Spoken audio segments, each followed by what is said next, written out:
Hold up tout fanatik nou pou mwen koman nou ye. Mwen espere ke nou an form nan nou Jezi ki gen tout pouvoir. Jodi ala nou tourne pou yon nouvel video pou nou vin palo de bagay boy de la talay la. Ke nou tout konnen nan mouman la bagay sa a fe aktualite an pil sou rezo.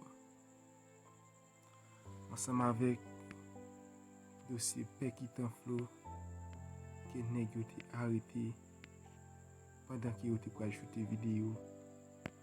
Si nap gade, nou ka we neg sa yo artist Pekitan Flow e lot individi sa yo nou pa kon nou yo. Ou kapab gade ansam avek nou. Tout neg sa yo te avek boy de la talay pandan ki yo te kwa ajoute video. Se yo 6 neg sa yo te kwa ansan. Men mama kose ya. Men met kose ya. Boy de la talay. Neg yo mette yon dosye sou do boy de la talay la ki papiti an pil.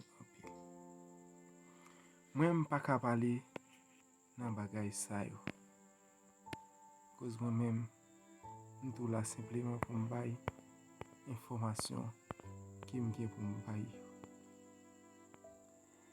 Fanatik yo mwen vle nou li ansam avek nou. Dosye Polis Nasyonal pibliye lundi 31 juye 2023. Bagay yo an pil.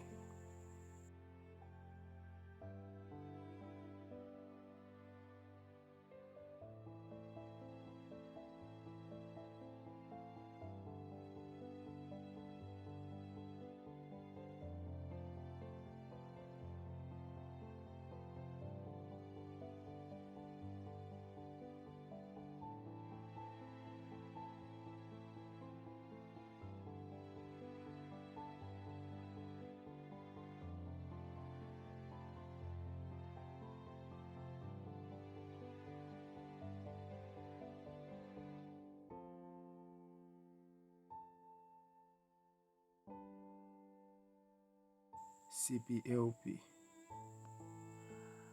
An ale gade visaj neg yo sou ekran. Nou souwete ke nou satisfe e nou jeton kou dey anko. Se tout sa mwen te pote pou nou jodi an. Mwen souwete nou abone, pataje, komante. Fanatik mwen yo di mwen ki sa nou pansi di dosye boy de la talay.